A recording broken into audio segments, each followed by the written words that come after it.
Olá, meu nome é Gabriele, eu estou no grupo 1 do Trabalho de Qualidade da Água 1, junto com a Beatriz, Bruno, Júlia e Cauã, e a gente vai falar um pouco sobre o impacto antropogênico na qualidade da água em uma bacia hidrográfica. Então, começando com o conceito, bacias hidrográficas são basicamente regiões que têm diversos cursos d'água que convergem para um único rio principal e são despejadas numa única foz, como se pode ver aqui na imagem. E elas são consideradas também regiões de planejamento e gerenciamento de águas. Então, como exemplos de bacias presentes aqui no Brasil, a gente pode citar a Amazônica, a do São Francisco, Paraná, Parnaíba, entre outras. Então, vou começar falando sobre causas de poluição causadas por ações humanas. Primeiramente, a gente tem a atividade agrícola, que pode ocorrer contaminação tanto por agrotóxicos como por fertilizantes. Então, como que acontece essa poluição por agrotóxicos e por fertilizantes? A partir do momento em que a molécula de um determinado agrotóxico ela vai ser aplicada no ambiente, independente da forma que ela é aplicada, na maioria dos casos ela vai atingir o solo. Então, nesse ambiente, a molécula pode seguir diferentes rotas, atingindo diferentes ecossistemas e também interferindo na dinâmica de inúmeros seres vivos. Esses agrotóxicos eles podem ser depositados no solo por várias formas, como, por exemplo, pela aplicação direta do produto, ou também através da utilização de água contaminada para a aplicação de produtos químicos no solo, dentre outros também. Os destinos das moléculas de agrotóxicos ele é extremamente dependente tanto das propriedades físicas, químicas e biológicas do solo, como das propriedades físico-químicas das moléculas do produto e também das condições meteorológicas do ambiente. A percolação de agrotóxicos do solo até pontos onde existem reservatórios de água se dá via fraturas e poros existentes nas rochas ou no solo, os quais eles vão os caracterizar como forma de acesso desses contaminantes. Já os fertilizantes, né, eles contêm em sua composição nitratos e fosfatos, e uma vez que eles são lançados nas lavouras, são posteriormente arrastados com a água da chuva para os leitos dos rios, ou eles vão se infiltrar no solo, indo para os lençóis freáticos e para os mananciais. Então, na CONAMA 420 de 2009, a gente tem os valores máximos para solos e águas subterrâneas. Então, a gente tem esses parâmetros para pesticidas. Na portaria 888 de 2021, a gente também tem os valores máximos permitidos em água para consumo. Então, a gente tem aí uma tabela de padrão de potabilidade para agrotóxicos e metabólitos que representam risco à saúde. E falando um pouquinho sobre método de análise, ele é feito com um dos métodos, né? Ele é feito com cromatografia com detector. Então, primeiro tem a parte do cromatógrafo líquido, que é uma técnica para separar as substâncias de interesse de uma mistura, e depois o espectrômetro de massas, que ele é um detector extremamente seletivo, que determina a molécula do analito com base na sua massa molecular. Então, ainda falando sobre atividades agrícolas, a gente tem como um principal poluente os fertilizantes. Então, os fertilizantes são compostos principalmente por nitrogênio e fósforo, mas também possuem concentrações de metais como cobre, ferro e zinco, e metais pesados, como arsênio, cádmio, chumbo, mercúrio e cromo. Em relação aos metais pesados, a gente tem uma instrução normativa de 2016 que impõe limites para os fertilizantes orgânicos. Então, dentro do território nacional, em fertilizantes, esses são os valores máximos admitidos. O que é extremamente importante que se determine e que se monitore, porque esses metais pesados desses fertilizantes vão entrar em contato com o solo e com as águas da bacia hidrográfica, podendo causar aí uma enorme poluição. A Resolução CONAMA 420 de 2009, ela determina valores máximos de parâmetros para solos e águas subterrâneas. Então, nesse anexo que eu coloquei aí, são os valores máximos admitidos para os metais. Essa resolução ela fala sobre águas contaminadas por atividades antrópicas. Então, se os valores estão acima desse permitido, quer dizer que essa água possivelmente está sendo contaminada e precisa se fazer uma investigação a respeito. Um dos métodos de análise para a determinação qualitativa e quantitativa dos metais é a espectroscopia de adsorção atômica, que é realizada no espectrofotômetro e determina aí, a quantidade de metais e quais são os metais presentes nessa amostra. Então, o tipo de poluição causada por atividades agrícolas Tanto pelo uso de agrotóxicos quanto pelo uso de fertilizantes, ela é uma poluição por agente químico. E ela pode causar aí uma eutrofização, que é o aumento excessivo de nutrientes na água, que causa, por consequência, uma diminuição de oxigênio dissolvido. Também causa um aumento de metais pesados e, por consequência, a intoxicação e mortalidade de peixes. Oi, o meu nome é Cauã e eu vou estar falando um pouco sobre atividade industrial e de que forma ela impacta na contaminação hídrica.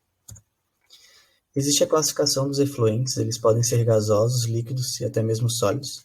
Esses dois são os que a gente está mais acostumado a ver, mas principalmente os líquidos, porque muitas empresas não seguem as resoluções do CONAMA e acabam lançando esses efluentes sem nenhum tipo de tratamento ou com um tratamento inadequado, que não vai ser eficaz. A contaminação ela vai acontecer quando há uma mínima ameaça à saúde das pessoas, animais e plantas. Nesse caso, a gente pode ver um processo aí de eutrofização, causando mortalidade de peixes. Essa contaminação vai alterar as características do solo e da água, modificar o aspecto estético, a composição e até a mesma forma do meio físico. A eutrofização ela pode ser uma consequência da poluição térmica, porque muitas empresas utilizam água de refrigeração nos seus sistemas, né, e acabam devolvendo essa água para o corpo hídrico, só que em uma temperatura muito elevada. Isso vai diminuir a quantidade de oxigênio dissolvido na água e vai causar a mortalidade das espécies presentes naquele corpo hídrico.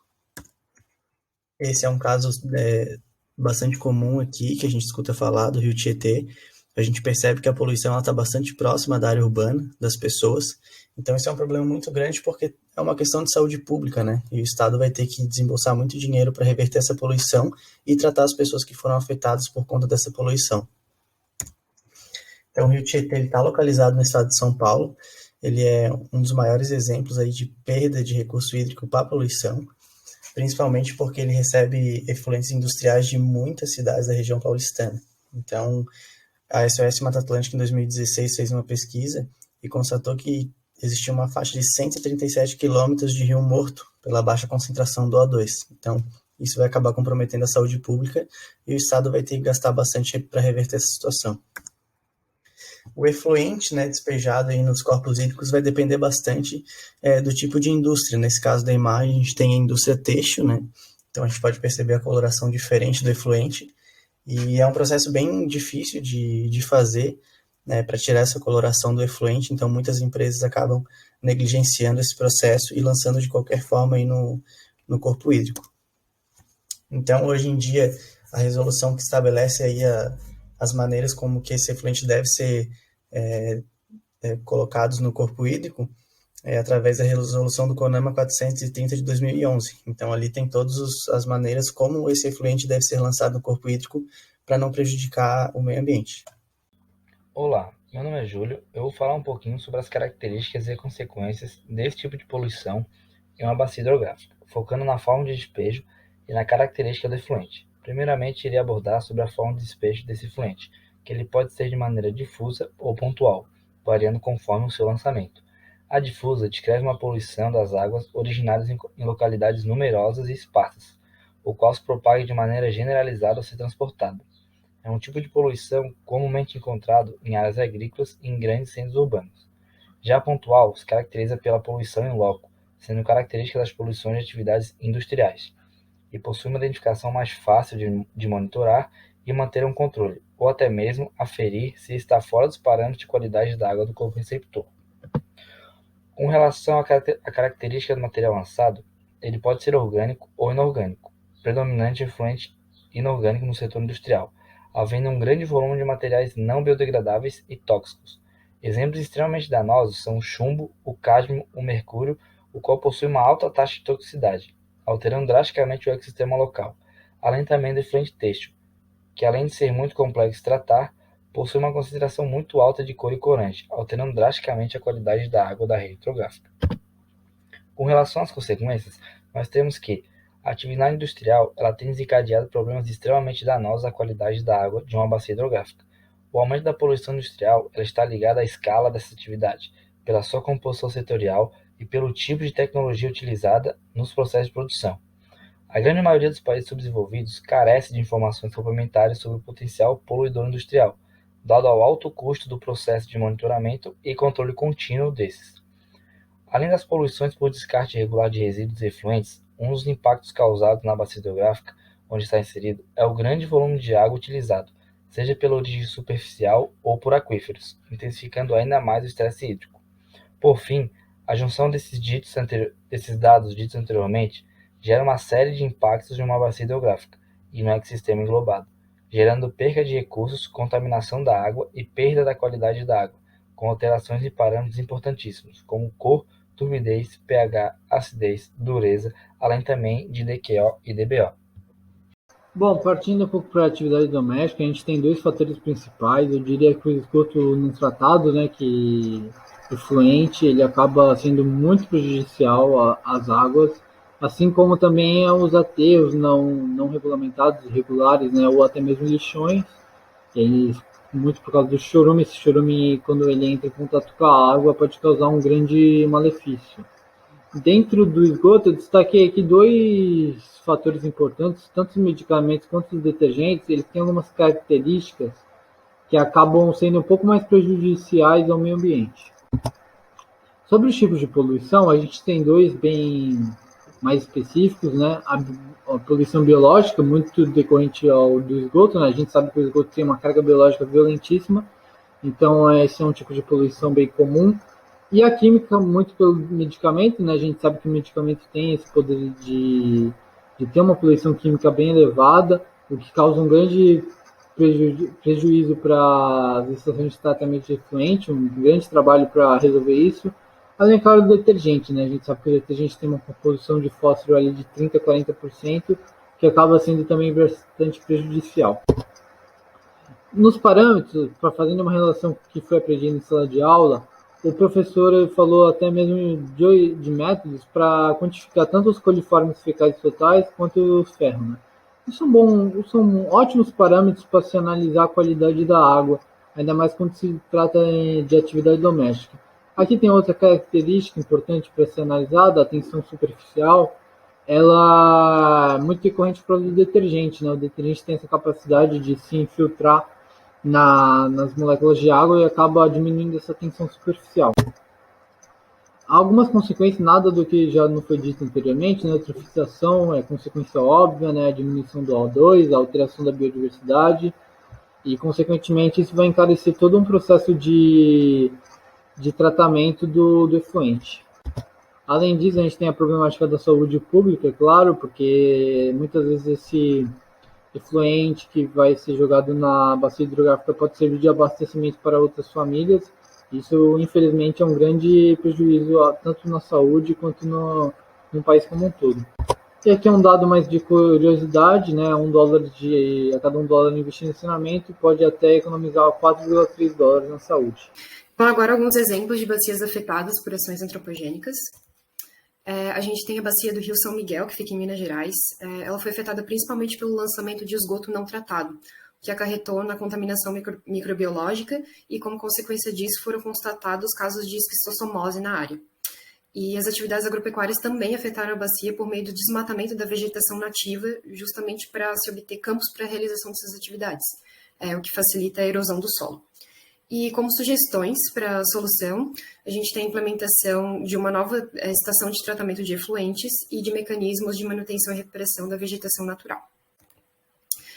Um outro exemplo é a bacia do córrego do Ipê, que fica em São Paulo, onde os principais agravantes são o desmatamento das matas ciliares, as queimadas devido ao cultivo de cana-de-açúcar e os danos à fauna e à flora por conta da ocupação populacional inadequada na área da bacia. E nesse caso, as sugestões seriam a gestão organizacional urbana e, como no exemplo anterior, também mecanismos de manutenção e recuperação da vegetação nativa. Então, como sugestões para evitar a poluição nas bacias, tem algumas ações que envolvem órgãos públicos, como a implementação de novas estações de tratamento de efluentes, de táticas para preservação e para o mantimento da vegetação local, principalmente ali as matas ciliares. Também o monitoramento intensivo das atividades agrícolas, então considerando tanto a questão do uso do solo, quanto a sua possível contaminação a partir do uso de produtos químicos, que acabam prejudicando os recursos hídricos subterrâneos, principalmente. E o monitoramento também das atividades pecuárias, considerando o uso do solo e das águas. Já outras medidas, elas precisam somente da consciência social acerca das políticas públicas, como, por exemplo, a economia de água, que diminui o fluxo de utilização das águas naturais, e a denúncia de atividades também, como o despejo de qualquer tipo de rejeito e vazamentos em águas naturais. E é isso, muito obrigada.